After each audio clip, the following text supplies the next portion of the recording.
నమస్తే, welcome to పోరాటగలం TV. నేటి వార్తా విశేషాలు.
ఉమ్మడి ఆంధ్రప్రదేశ్గా ఉన్నప్పుడు 1936లో అఖిల భారత ప్రజాతంత్ర మహిళా సంఘం ఏర్పడి మహిళా హక్కులకై గలమెత్తి అనేక పోరాటాలు చేసి అనేక హక్కులు సాధించుకున్నాం. సమాన పనికి సమాన వేతనం, 498A చట్టం, బాల్య వివాహాల వ్యతిరేక చట్టం, లైంగిక వేధింపుల చట్టం, అట్లాగే అనేక సంవత్సరాలుగా ప్రధానమైనటువంటి చట్టసభల్లో మహిళలకు రిజర్వేషన్లు కల్పించాలని అనేక చట్టాలు పోరాటాలు చేసి చట్టాలు సాధించుకున్నాం. కానీ వాటిని అమలు చేయడంలో కానీ ప్రభుత్వాలు పూర్తిగా విఫలమవుతూ ఉన్నారు. హక్కులపైన ఇవాళ దాడి జరుగుతున్నటువంటి పరిస్థితి కొనసాగుతూ ఉంది. మరొక పక్క మహిళలపైన అత్యాచారాలు పరంపర కొనసాగుతూ ఉంది.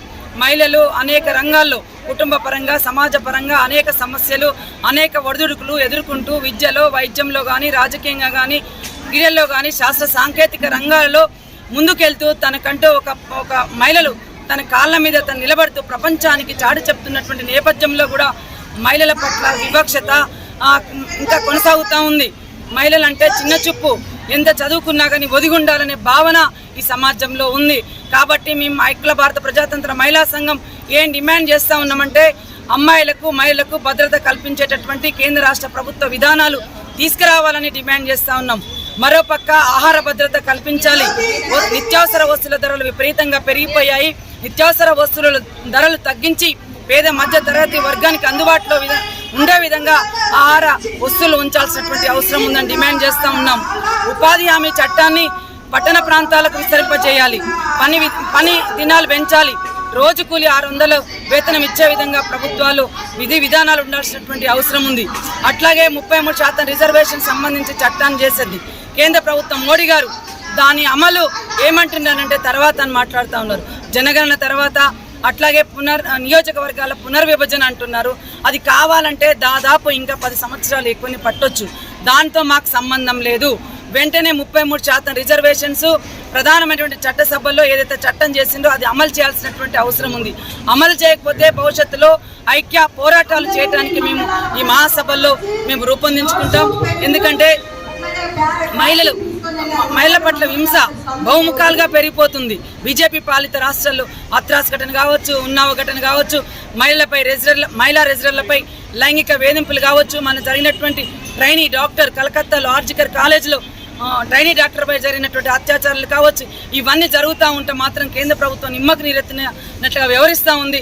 బాధితుల పట్ల ఎవరైతే బాధితుల పట్ల ఉండకుండా ఏదైతే నేరాలు చేస్తారో నేరాలకు అనుకూలంగా ఉంటున్నారో బీజేపీ పాలనలో మంత్రులు కానీ ఆ రకంగా బిల్కిస్ బాను విషయం చూసినట్లయితే మనకు తెలుస్తుంది.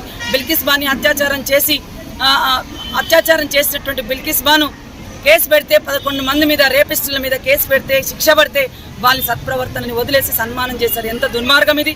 మళ్ళీ మా సుభాషిణి ఆలి గారు కేంద్ర ఆల్ ఇండియా నాయకురాలు మళ్ళీ కోర్టులో కేసు వేస్తే సత్ప్రవర్తన తోటి 11 మంది రేపిస్టుల్ని వదిలిపెట్టారు, ఇది చాలా అన్యాయం అని మళ్ళీ కేసు వేస్తే కోర్టు మళ్ళీ తీర్పిచ్చింది ఆ రేపిస్టుల్ని లోపలి పంపించాలని. అట్లా అఖిల భారత ప్రజాతంత్ర మహిళా సంఘం సమస్యలను తీసుకొని పనిచేస్తూ ఉన్నాం.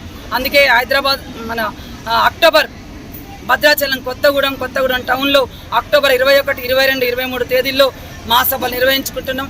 ఆ మహాసభలో అనేక 3 సంవత్సరాల కాలంలో చేసినటువంటి పోరాటాలు, సాధించినటువంటి విజయాలు, భవిష్యత్తులో మహిళలు ఏ రకమైనటువంటి మహిళల అభివృద్ధి కావడానికి ఏ సమస్యలు తీసుకోవాలి అనే దాని మీద ప్రణాళికలు రూపొందించుకుంటాం.